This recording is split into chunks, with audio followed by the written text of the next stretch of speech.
to inspire the next generation of basketball shoes. So first of all, here's a little bit about me. Among my interests, I like basketball and I'm a sneakerhead, so you know I'm not throwing stuff at a wall when I talk about this. And I'm also a rising senior in high school, which is at a high school literally 40 minutes from here, so yeah. And I'm an intern at the Coolon Lab. So the core of this program is integrated sciences, and the idea of taking two disciplines into a single study. And I hope to take this to the extreme by combining with what most people consider science's opposite, sports. So, with a typical basketball shoe, you have three main components. You have the upper, which keeps your foot locked in place, as well as controls air circulation. You have the midsole, which is the cushioning part, which makes your shoe comfortable, and the outsole, which basically makes it a basketball shoe because it has a specific traction pattern, which allows it to grip well on basketball courts. And this thing right here is Crystalline squamifera, or its common name is the scaly-foot gastropod. It's an extremophile that lives in deep-sea hydrothermal vents where there's high pressure, high temperature, and pitch blackness. It's called the scaly-foot gastropod because its foot is covered in iron sulfide scales which protect it. However, we'll be focusing on its multi-layered shell, or its cuticle. So, the snail's cuticle is designed in a specific way to protect its soft gastropod body from the extreme environment that it lives in. The outer layer is a rigid outer layer containing iron sulfide minerals. The middle layer is a soft organic layer rich with proteins. And the innermost layer is rigid of calcium carbonate. So basically, the main idea we took away from this design was pattern going from rigid to soft and back to rigid. This design prioritizes durability and damage propagation arrest. For a quick disclaimer, the proposed design concept has not been tested yet, unless someone wants to buy me a $60,000 injection mold press. The material properties, however, and information are factually accurate, and the lack of testing obviously is due to lack of equipment. But how will this design actually manifest itself? First of all, it'll start with the outer layer, made out of styrene butadiene rubber, SBR.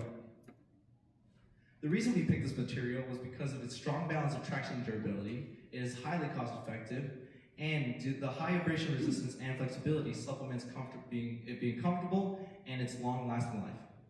It's also heat moldable with high accuracy, which means we can get the exact design and traction pattern we want.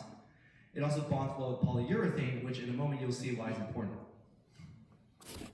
So the middle layer, the soft, thick layer, will be made out of obviously polyurethane elastomer.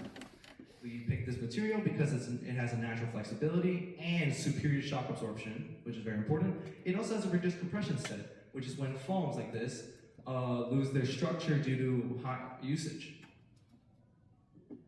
But the most standard thing about the material, is its potential for sustainability.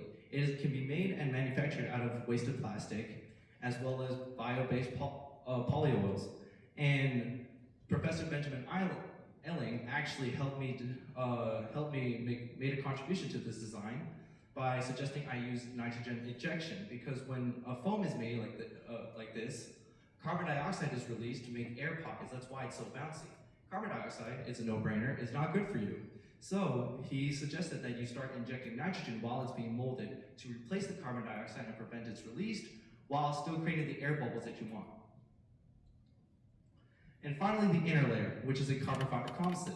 Recent basketball shoes have actually used carbon fiber composites to create a more snappy and close to the ground feel when you're playing basketball. And this material is really successful because it has high energy return, torsional rigidity, efficient force distribution, and high strength to weight ratio. It is also highly malleable, so you can get a very good design with high precision. It also has a long-term durability and provides obviously the responsive feel that everyone loves when it comes to basketball at least. And for potential applications, this design prioritizes its longevity and injury mitigation. The shock absorption reduces injuries and conditions such as tendonitis by absorbing most of the stress that goes into your joints. And the durable design, where the outside layers will take the hit and the middle layer will stop the damages from spreading, increases the longevity and durability, which, as a result, will save you money, and who doesn't like saving money? Basically, because it lasts so much longer, athletes will have to spend less money buying new products or new pairs because their old ones were obsolete, destroyed. And because of the shock absorption feature, it actually enhances the athlete's performance because they can play longer, but the energy return is also enhanced. Means they can jump higher and feel better with direction changes and be more explosive. Thank you for listening to me. I would like to thank my mother who's been there with me for the entire process. I would like to thank Chris Hayes for all his mentorship, and Joe Coolon for being the professor of the Coolon Lab and being a great mentor to me, and Benjamin Elling for his contribution to this product. My references are in the QR code, and any questions?